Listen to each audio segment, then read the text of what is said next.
This is Brandon from ThirstGym.com. Today we're talking about an exercise called the slam ball OTS, or over the shoulder. You could also call it a med ball over the shoulder if you want to use a med ball. We're going to use a slam ball today, and I'm going to explain why it's a little bit more challenging.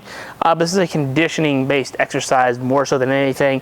Great to get your heart rate up, and you can perform in a cyclical-based fashion with other modalities if you pair it with it, or you can use it from an interval-based perspective if you just want to use it by itself. So again, I've got the slam ball here, and the main thing about the slam ball is that it duds as it hits the ground, doesn't really bounce. Okay, the sand hits the ground, completely duds it out.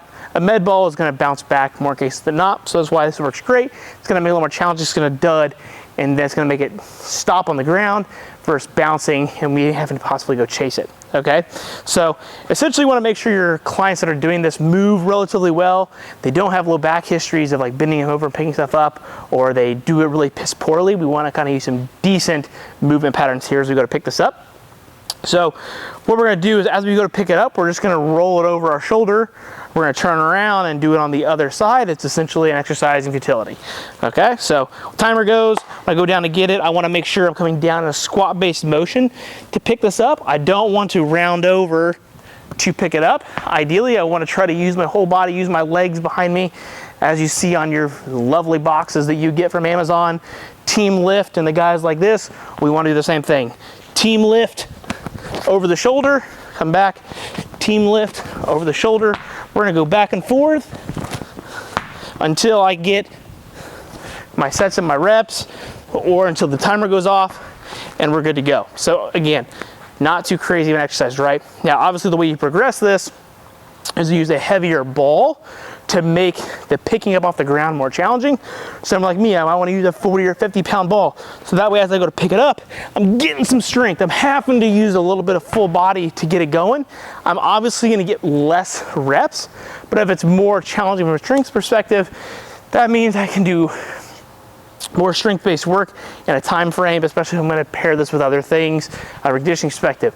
If you want to go as fast as you can, you're really probably going to want to go for a lighter one like this, to where you're going back and forth, say for 60 seconds straight. So it really just depends on how you want to use it in your conditioning and the ball that you have and the strength of your client, your athlete.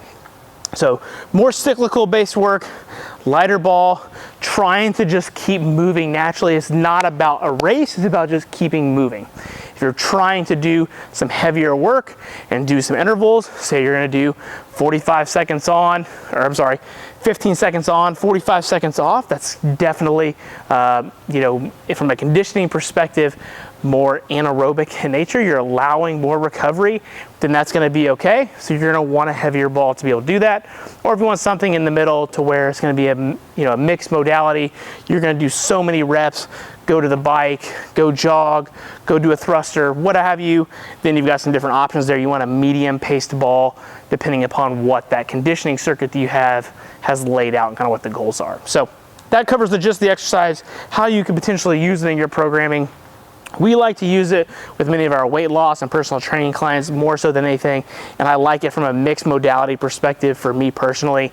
From a cyclical based work, I'm going to go with things like the bike and the ski erg and the row erg, or even just using a prowler of some sort. But if I'm looking for a way to mix things up conditioning wise, this works great to be able to sprinkle in with some other things to keep the training not monotonous, but at the same time also develop some strength if we use a heavier ball with some of our clients. So hopefully that answers your questions of how you can kind of use it and whatnot. Just make sure that you're teaching them properly how to pick it up and how to perform the exercise, and you can get some good bang for your buck out of it. So if you've got any questions, let me know in the comment section below. Thanks. Have a great day.